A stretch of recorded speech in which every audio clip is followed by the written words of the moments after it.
Welcome to This Constitution. I'm Matthew Brogdon, and I'm joined today by a very special guest to talk about the pursuit of happiness, one of the most memorable phrases from the Declaration, but perhaps one we don't fully understand. I have with me today Jeff Rosen, who is the president and CEO of the National Constitution Center in Philadelphia. It's chartered by Congress, supported by generous gifts from the public, to help the public, much like the Center for Constitutional Studies, engage with and understand our constitutional tradition. Welcome, Jeff. I'm glad to have you on. Thank you. It's wonderful to be here and wonderful to see all the great work you're doing here at the Center for Constitutional Studies. Well, thank you. Well, we're talking today about the book that Jeff has published recently, The Pursuit of Happiness, How Classical Writers on Virtue Inspired the Lives of the Founders and Defined America. Now, you connect virtue and the pursuit of happiness. When we argue over the Declaration of Independence, every undergraduate class I've ever taught, you ask people what the Declaration of Independence means, immediately jumps to a debate between freedom and equality. Is the Declaration about liberty or is it about equality? Very modern Enlightenment ideas in many respects, not entirely. But you want to focus on virtue. How does the notion of virtue help us understand the Declaration of Independence? Where does it fit? Well, it's so interesting. As you say, people usually say the Declaration's about liberty or equality. Sometimes they add the third big value of the Declaration, democracy or government by consent. But then there's that fourth central phrase, the pursuit of happiness. And what I learned by looking at the classical writers on virtue who inspired the phrase, that for the founders, the pursuit of happiness meant not feeling good but being good, not the pursuit of pleasure but the pursuit of virtue. And by virtue, they meant self-mastery, self-improvement, character improvement. Essentially, they thought that personal self-government was necessary for political self-government. And as you say, when you view the pursuit of reason, virtue, self-improvement, and happiness as the core of the Declaration, then you see its various values not as different elements that are in tension, but as one harmonious whole. When the founders think about virtue, when that generation, folks like the folks you talk about in the book, include Ben Franklin, Thomas Jefferson, George Washington, both John and Abigail Adams, and even go into a second founding with Abraham Lincoln and Frederick Douglass, how would they have understood the term virtue? If you said virtue to someone now, I don't know, ask 10 Americans, what's virtue? You might get a lot of different answers. Is there a common definition for this, a common understanding of what virtue is for this generation? There was a common sensibility, and it was rooted in the classics, and in particular in the classical virtues of temperance, prudence, courage, and justice. And the founders would add different variations on that, like industry or patience or order or resolution. But all of them are forms of self-mastery. In particular, it comes from Aristotle, and it has to do with moderation, the golden mean, and emotional moderation, moderating our unproductive passions or emotions like anger, jealousy, and fear, so we can achieve productive emotions like the classical virtues. It takes a moment to explain because it's not intuitive. When Aristotle said that happiness is an activity of the soul in conformity with excellence or virtue, back then people understood what that meant. We don't, because the phrases mean something else. But if you had to sum it up in a single phrase, it would really be being a lifelong learner.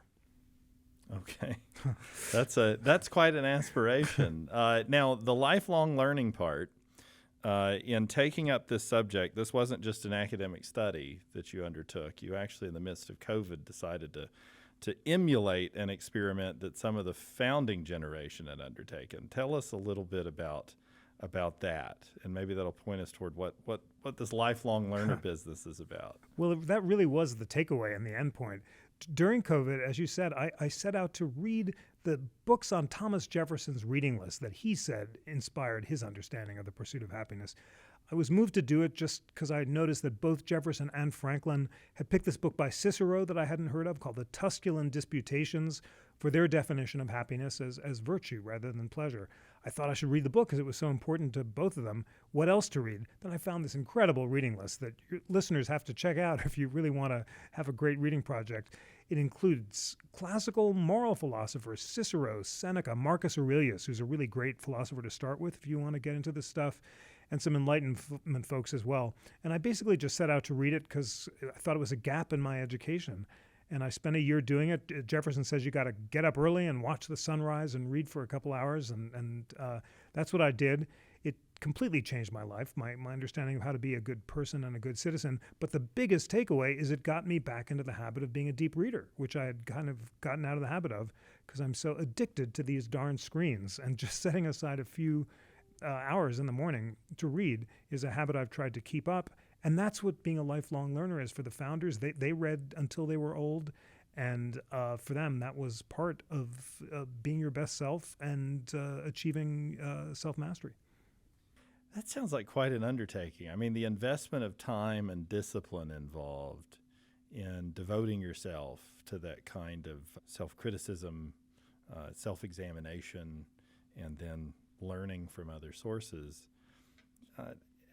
It occurs to me the founding generations engaged in that because many of these people live lives as part of a society where they occupy a fairly elevated social status and are people of means.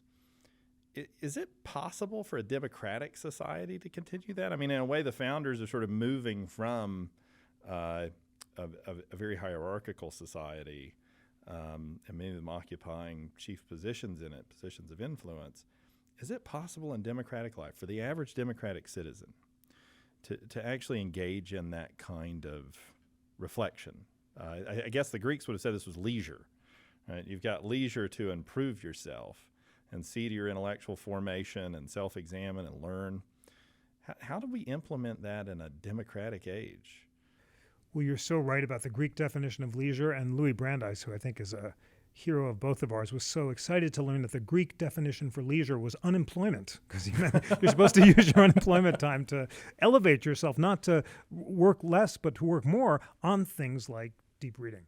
Is it possible in a democratic society? Absolutely. And my answer is two words: Frederick Douglass. I mean, you think about the moment that Douglass felt most enslaved was not only when his body was enchained, but when his wicked master told him that he wasn't allowed to read or to learn how to read. What does Douglass do? He goes onto the streets of Baltimore. He buys reading lessons with bread. He pays boys to teach him how to read. And then he buys with bread this book called The Columbian Orator. And this is basically the most popular textbook of its time. Millions of copies are sold. It has short excerpts from the moral philosophy and a dialogue on slavery that inspires Douglass to be a freedom fighter, excerpts from Ben Franklin. This was basically what Douglass, Abraham Lincoln, people who were poor, had no means whatsoever, learned as the core of their learning in the 19th and up to the 20th century. And based on this one book, Douglass becomes the greatest freedom fighter of his age. And I have to tell you, every time I wake up in the morning and I'm trying to keep my rule and I try to swipe left to my Kindle rather than right to the browsing, I think, my God, you think of the sacrifices that a hero, a towering figure like Frederick Douglass could make just to learn to read and have access to books. Surely I can find the discipline to read these things, which are just all free and online. So I very much think it's the core of the American idea that all citizens, no matter what their privilege or their background, have an equal capacity to develop their talents and really an inspiring opportunity today to do it now that all the books are online. All of the hours I've spent watching TV shows, listening to podcasts, yours and mine accepted, of course. And, you add up all that time. What could it have achieved if invested in this kind of self-examination and this kind of reading, deep reading, you call it in the book? It's so striking how all of the founders, and basically anyone who ever encountered this philosophy, they're constantly making schedules, how I use my time. And you're supposed to get up and read at a certain time. And Jefferson says read, and he tells you what to read when: 2 hours of moral philosophy, then breakfast, then history, then lunch, then politics, then science, then dinner, then Shakespeare. And they're always beating themselves up for wasting time. My goodness, we have such leisure with so many conveniences. It's really up to us to use time wisely. Time is a gift repaid by industry, by squandering it. What fools these mortals be, says Seneca in his letters to Lucilius. And Washington reads this, and he just becomes obsessed with timepieces and having meals at the same time and exercise. And it takes so little not to waste time, to be mindful about time. And this doesn't mean that you have to be reading moral philosophy all the time. All of them were big on exercise and hiking. And Jefferson even prescribes, when you hike, you're not supposed to bring a book, although you can bring a gun, he said. But you just don't want to get too distracted. That's why the Stoic philosophy is so helpful in this age when we, for all of the demands on our time, we also have freedom to structure our schedules and hybrid work and all sorts of things that people have never enjoyed in human history before. It just requires being mindful about time. I am intrigued by this moral seriousness that's involved in these experiments that the founders undertake. I think you point out particularly that Franklin, very famously, as he recounts in his autobiography, undertakes this method of self-improvement. He lists out the virtues, sort of daily records where he's failed in which of them, and eventually gives it up because there's just too many black marks against his name. I actually wonder, is that where the phrase black mark against your name comes from? I don't even know. But Franklin finds this. He undertakes this. Jefferson undertakes it. Who would you say had success in this? I mean, Franklin gives it up after a while, saying it's a worthwhile endeavor, but boy, I'm really failing on a lot of these. And where do you see success among these folks in sort of implementing this kind of moral seriousness? Well, they were human, and to be human is to fall short of perfection. As Franklin said, Jesus and Socrates may approach moral perfection, and they do embody it, but not for humans, like the rest of us. But the one who most came closest in my book was John Quincy Adams. It's just amazing. I mean, he had it. His mom and dad hit him over the head with this. Imagine having John and Abigail Adams as your parents. And he is constantly beating himself up for squandering time. He says, if I only had more self-discipline, I might have ended war and slavery. He set a very high bar for himself. But then he comes close to achieving some of his goals because he becomes the greatest abolitionist of his time. He hadn't previously opposed slavery, but then two personal challenges befall him. He loses the re-election for president, and his oldest son commits suicide, George Washington Adams, partly because he can't deal with the pressure of John Quincy always telling him to be perfect and writing letters of a Christian father to his son. I mean, it was too much pressure. He becomes an alcoholic. He kills himself. In order to assuage himself and find a new sense of purpose, Adams rededicates himself. He rereads Cicero in the original. He reads the Bible. Based on reading the Bible, he becomes convinced that Jesus prophesied the freeing of the captives and that the Bible prophesies the end of slavery, and he becomes the greatest abolitionist of his time, according to Frederick Douglass, introduces the constitutional amendment to end slavery, forbids the gag rule in Congress, which he re-enters, which doesn't allow abolitionist petitions, and then he dies on the floor of Congress. He yells no in a vote against the Mexican-American War. He collapses, and his last words are, "I am composed," which he gets from Cicero. I mean, it's just amazing. And it's just and he did so much else. He was a leading Supreme Court advocate who won the Amistad case in favor of enslaved people. He wrote sonnets of virtue. He wrote the speeches on the Jubilee of the Constitution. It just shows how much you actually can achieve with focus and moral purpose. And yet he's remembered as the man who stole the presidency from Andrew Jackson. It's another reminder that our current vexations have precedence. And of course, Jackson did charge that there had been a corrupt bargain with Henry Clay to throw the election once it went into the House. And Adams never recovered.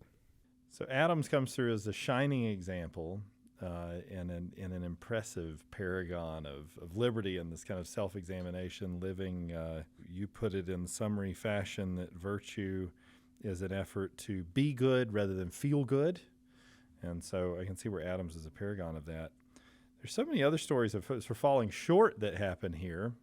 And you talk about these in the book, in particular with, I think, Jefferson, and you mentioned some of his other Virginian colleagues who were at once very serious about conformity with their conscience, with their judgment about what was right and how they ought to conduct themselves, but also guilty of a real travesty with the ownership of slaves. So how did they deal with that? How did someone who's perpetrating slave ownership and owning human beings and trading in them reconcile that with this project of virtue and self-examination?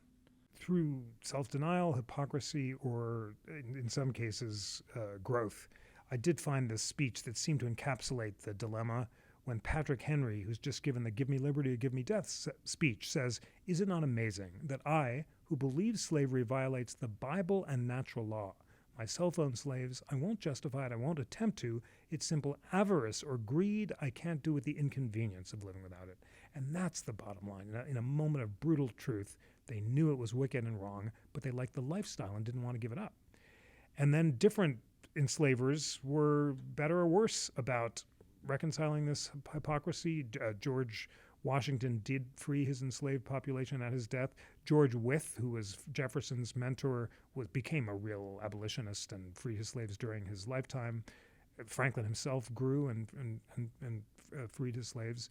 But Jefferson was the worst of the bunch because he both always said slavery should end in the distant future and kept increasing the date, but lived like a Caligulan emperor at Monticello, surrounded himself with his own kids by Sally Hemings, who were serving him in his home, even as he denounced debt.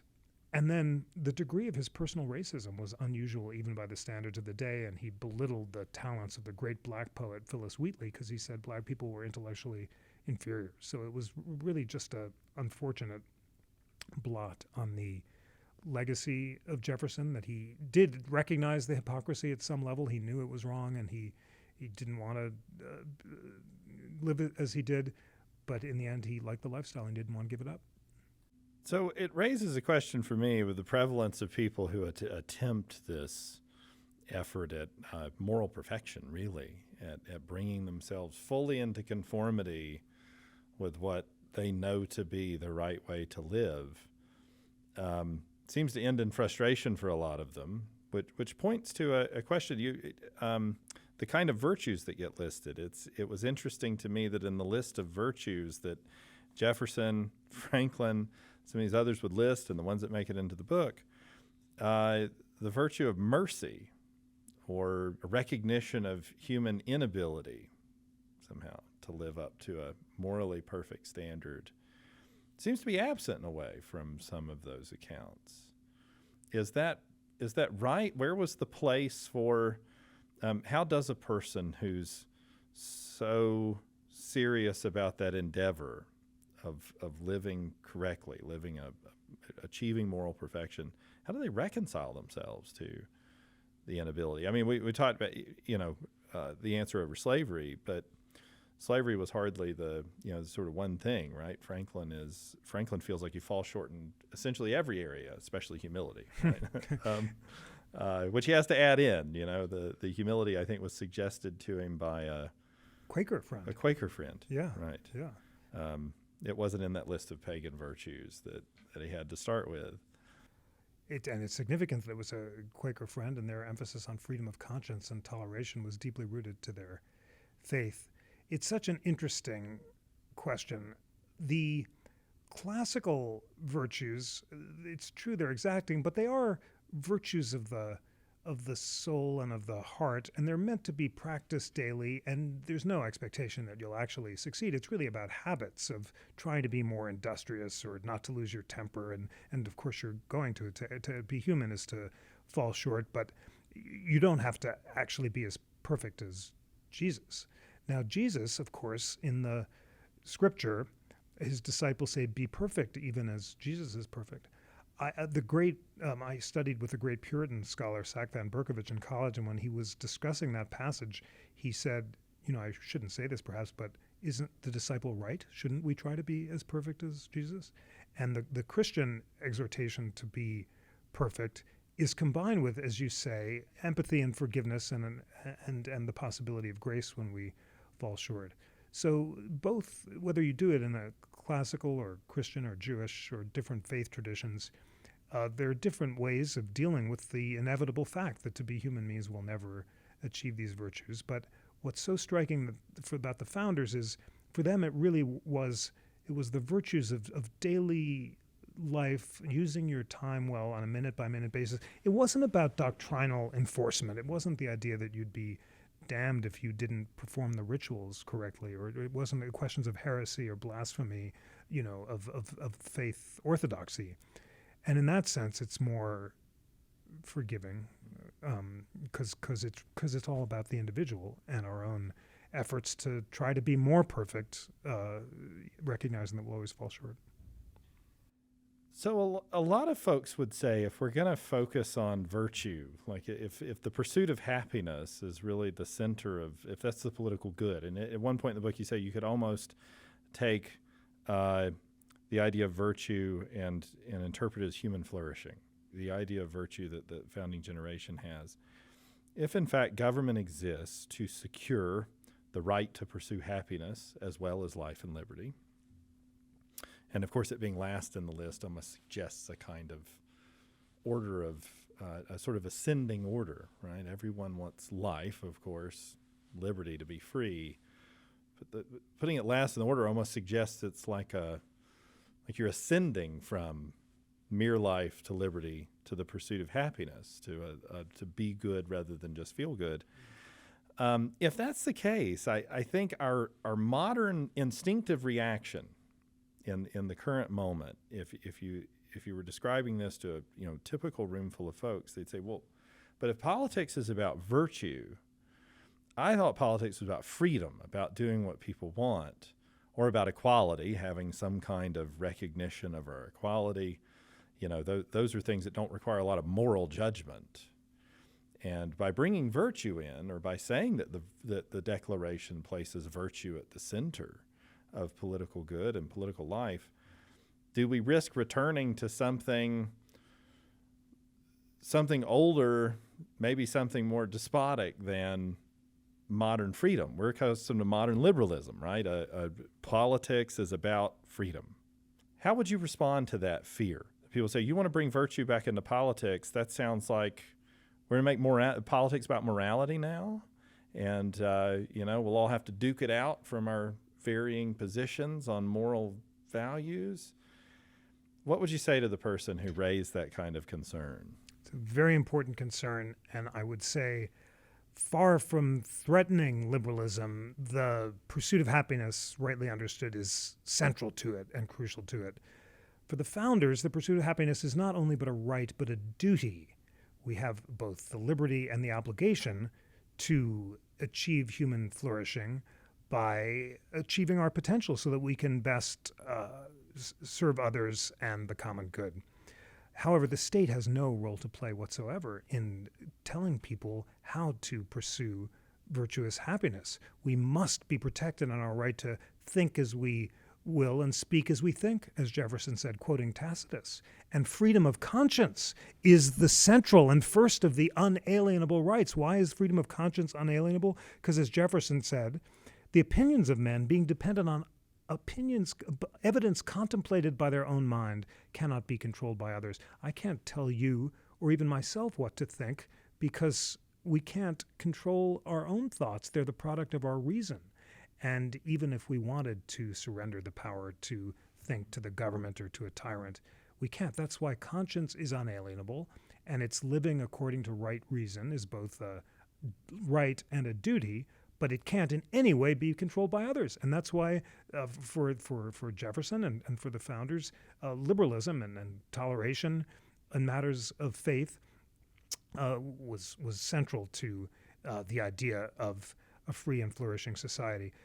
Of course, there are very fundamental political debates about how a state should react to virtue, that the ancient Spartans had sumptuary laws and forbade people from buying expensive luxury goods and Teslas because it would be degrading, and other republics took a different view. However, the founders are also centrally moved by their reading of ancient history, and they fear that when citizens and leaders lack virtuous self-mastery, then republics go the way of Greece and Rome and surrender their liberties to tyrants and dictators who will give them cheap luxuries in exchange for centralized power. So the liberal vision, once again, is that kind of virtuous self-mastery of standing up for liberty, of calling out tyrants who threaten it, of not voting for demagogic leaders who will, subvert the Constitution, and to defend the Constitution at all is of a piece. That's why there's something so beautifully harmonious about the liberal idea, which says that personal self-government is necessary for political self-government. Mm-hmm. I hadn't noticed before when I was reading this, didn't occur to me, but you connect this project of self-improvement and the focus on moral virtue that you find in some of the principal founders with the issue of religious conscience. And it seems to me the logic that you're articulating there shares an awful lot with the way that, for example, religiously devout Americans at the time of the founding, and since, have argued for expansive religious liberty and a freedom of conscience precisely because they take religion so seriously. You quote the mind can't be coerced, which Jefferson articulates in defense of the Virginia Bill for Religious Freedom. And of course, Madison's famous memorial and remonstrance against religious assessments articulates this too, that true faith can't be coerced.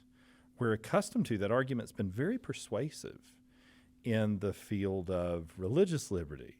You say, well, if you want to persuade, to evangelize, to convert, then you have to be talking to a free person. If the person on the other side of that conversation is not free to consider your arguments, either to reject them or accept them, then your efforts are in vain in some sense. So actually then there's a certain irony in this that either the devoutness of the believer that wants religious liberty in order to be able to evangelize and for themselves to be able to flourish in the performance of their own religious duties is analogous to the morally serious person who says, I want virtue. I want human beings to be virtuous. I want them to flourish. But in order to do that, you need a free people.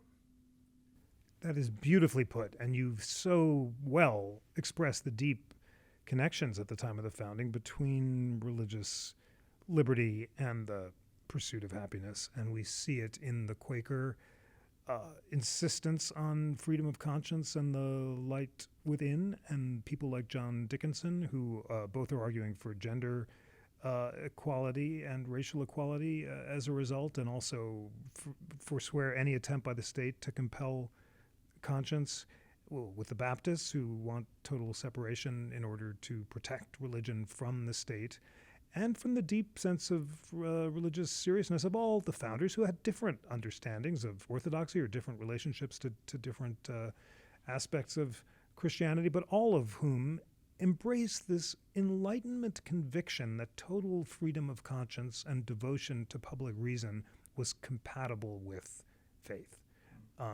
No incompatibility between them. There are illiberal manifestations of it, but attempts to impose theocratic dogma by authority rather than persuasion were rejected by the framers, and that indeed was the point of the First Amendment. Madison and Jefferson are the shining example of it. It becomes accepted by the Supreme Court. For me, learning about this deep core of conscience helps you understand why John Adams and Madison all said the greatest sources of faction are politics and religion, and religions will, people kill each other and fight wars about doctrinal matters of orthodoxy, but the ultimate devotion to freedom of conscience through public reason is far more important and is shared by all the faiths rather than dividing them. So on this point of the compatibility of freedom and virtue, you quote, and this is the only place I've seen you quote this passage from Justice Louis Brandeis in his Whitney opinion. In the Whitney case, Brandeis writes a concurring opinion. This is a free speech case. And if you don't mind, I'm going to read the excerpt that you like to quote. Brandeis writes, "Those who won our independence believed that the final end of the state was to make men free to develop their faculties, and that in its government the deliberative forces should prevail over the arbitrary. They valued liberty both as an end and as a means. They believed liberty to be the secret of happiness and courage to be the secret of liberty. They believed that freedom to think as you will and to speak as you think are means indispensable to the discovery and spread of political truth, that without free speech and assembly, discussion would be futile, that with them discussion affords ordinarily adequate protection against the dissemination of noxious doctrine, that the greatest menace to freedom is an inert people, that public discussion is a public duty, and that this should be a fundamental principle of the American government, which is such, the close quote, that's such a profound meditation on the ends of liberty. What do you take him to mean there where he says liberty is not only an end but a means? To the discovery and spread of political truth, which is right reason, which is the divine. He's read two documents that are focusing his mind. Jefferson's Virginia Bill on Religious Freedom, which he's just reread over the summer of 1926, and Alfred Zimmern's The Greek Commonwealth, which is his favorite book, and he thinks 5th century Athens is the apotheosis of reason. And Zimmern quotes Pericles' funeral oration as saying, talking about liberty to be the secret of happiness and courage to be the secret of liberty. Brandeis is getting that from Pericles via Alfred Zimmern. What does Pericles mean? He's talking to the citizens of Athens, and he's saying it's courage to pursue the truth fearlessly. That is the core of Athens' greatness. We don't give each other black marks. We respect each other's privacy, but we're devoted to the public pursuit of truth and are not distracted by demagogues or the desire for cheap popularity or by other vexations. And that's why, for Brandeis, the pursuit of happiness is both a right and a duty. To fulfill the duty requires courage in the face of the temptations of error, but he has confidence that given our ability to use our faculties or powers of reason, those who won our independence believe the final end of the state was to make men free to develop their faculties in its government. The reasonable forces should prevail over the arbitrary. He has faith that reason will prevail. It's this extraordinary faith in reason. It's an Enlightenment faith channeled by way of the Greeks that we have. The divine spark within each individual has the capacity through reason to access the divine. Just glorious. It is. And I want to thank you in closing for giving us a way of thinking differently about the Declaration. As we approach the 250th anniversary of that document of American independence in 2026, this is a wonderful way to deepen our consideration of the really the civilization that supports and results in the Declaration of Independence. And it's so much richer than just a distillation of John Locke, profound as he is. Well, thank you for reading the book so deeply, for all the wonderful work you're doing here at UVU, and for a great conversation. Thank you, Jeff.